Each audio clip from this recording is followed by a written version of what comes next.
If I want to add more statements to the code that I'm testing, the idea is to recognize if more tests will be needed or not. So in our previous example, we had one statement.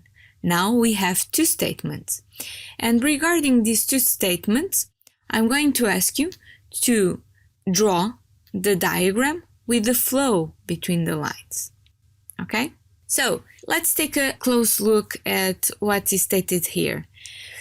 If I have a statement in one branch and another statement in another branch, I will definitely have to have two distinct test cases to address and execute the statements.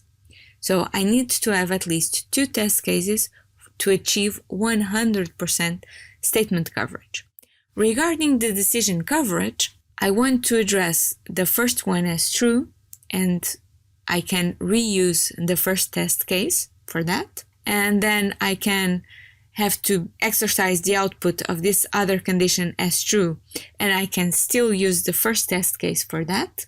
Okay? So I need one test case to exercise the truth and the true. Then I need another test case to exercise the true and the false. That will enter the else. And this could be the second test case that will exercise this statement. And finally, I need an additional test case that exercises the first output of this condition to be assessed as false and go straight to line number 7. So basically, and to summarize, I need two test cases for 100% 100% statement coverage, and I need at least 3 test cases for 100% decision coverage. Once again, another example. Then in here I have 3 statements. Besides the 3 statements, I have exactly the same conditions that I had in the previous example. So by introducing a new statement, and that new statement is on a distinct branch of the code that needs to get executed, so I will represent this code visually, and this actually is a good solution for those of you that have a couple of doubts regarding our previous exercise. Okay, if you consider this diagram, you can actually see that to achieve the execution of the statements 3, 5, and 8, we have to have at least 3 test cases. And in order to exercise all the outcomes of the decisions, I also need the same 3 test cases. So the results here are that I need 3 tests to achieve both 100% decision and 100% statement coverage. This example is the one that we have already seen for statement execution and statement coverage. So the output is this one. If you look at the diagram and the flow, you can actually see that you previously needed 2 test cases to achieve 100% statement coverage. And now, with the same 2 tests, you can achieve 100% decision coverage. Just check here in the diagram that you get, with test case number 1, the exercise of the yes branches, and with test case 2, you exercise the no branches. Okay, so 2 test cases will be enough to achieve 100% decision and statement coverage. But what happens when we have iterations and we have loops? So consider this code. There are 6 lines of code. You have a decision that is also a loop condition at line number 1. So the decision is made at the beginning of the block of code that gets repeated. Okay. Then you have another condition in line number 2, and the possible outcomes of line number 1 and line number 2 are 2, true and false, true and false. Then you get to have an executable statement in line number 3, and then another executable statement in line number 5. Okay? This kind of visual representation is also possible, okay? And if you take a close look at the diagram that is present here, you can actually see that what happens is that from line 1 you can get up to after line 6 at the end while, okay? But you have to ensure that the specific value for variable p gets addressed, okay? If another value for the variable p is used or is chosen, you actually assess the condition as true and you enter the loop. And when you enter the loop, you have a condition that also tests and assesses the value of the variable p, and then you have the statement executed. Then you end the if, and then you get another statement executed, and then you end the while. So you don't know if you actually get to repeat the cycle, the loop, or not. When will you be able to know how many test cases will be needed to address the 100% statement coverage? So you only have one single statement. If you want to ensure that this statement gets addressed and you achieve the 100% statement coverage, you only have to choose the correct value for p. Because if p gets to be lower than 10 and lower than 5, statement number 3 gets executed. And then afterwards, after statement number 3, statement number 5 gets executed. So to achieve 100% statement coverage, you only need one test case, okay? But what about the decision coverage? If you want to achieve the 100% decision coverage, you have to choose your p very well. Let's take a look at what happens when you have an initial value of p where p equals 4. If you start the loop with p equaling 4, p is lower than 10, so you enter the loop.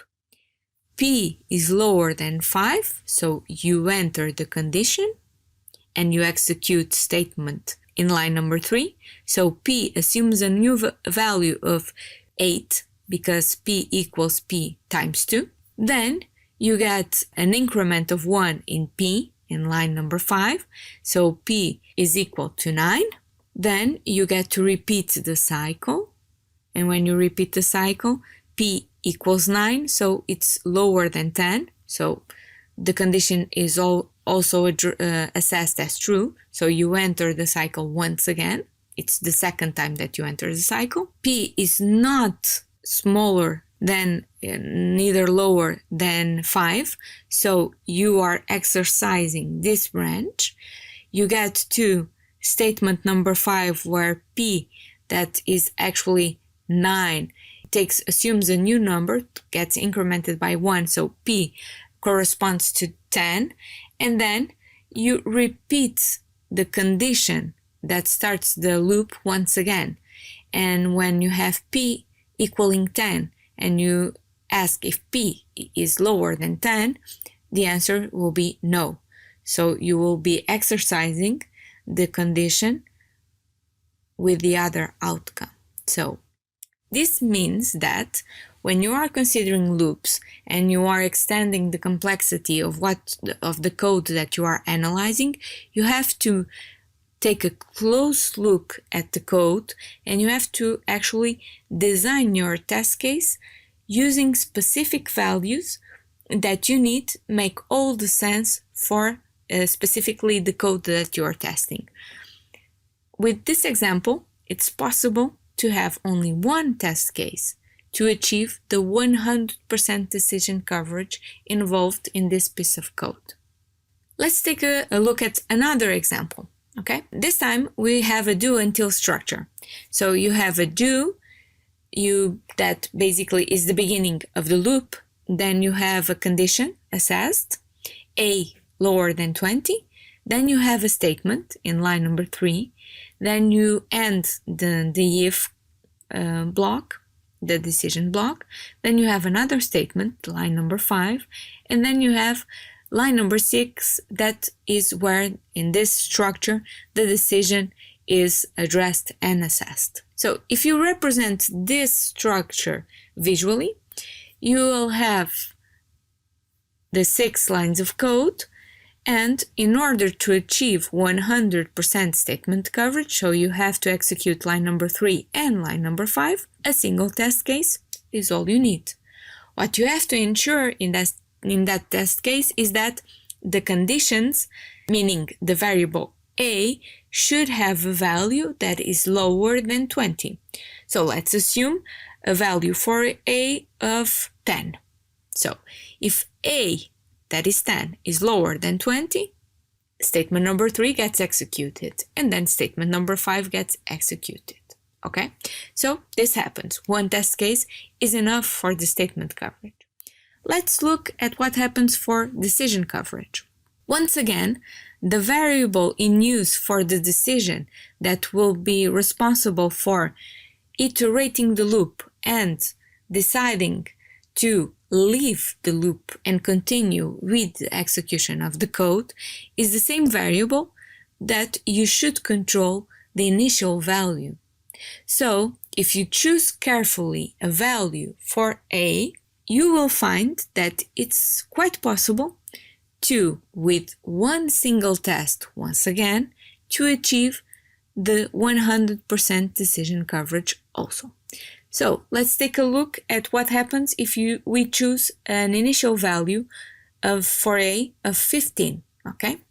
So, if a is lower than 20 and a is 15, you get to execute line number 3 where you double the value of a. So a equals 30, and then you move on. And at line number 5, a equals 31. In line number 6, and this happens after the first iteration of the block of code inside the loop, you have to decide if a is greater than 31. So a is 31, a is not greater than 31. So you get to repeat the loop once again. And when assessing the condition that is present in line number 2, a is 31, it's not lower than 20. So we are assessing the other outcome of this decision. And we follow along up until line number 5, where the statement is once again executed. The number gets incremented by 1, so a equals 32. And when you end up the loop, the condition that will be assessed is if a is bigger, greater than 31. And at that moment, a will be 32. So the condition will then be assessed as false, and the code will move on to the next line of code. So with one single test, it's possible to achieve both 100% statement and decision coverage. You only have to choose the test conditions correctly.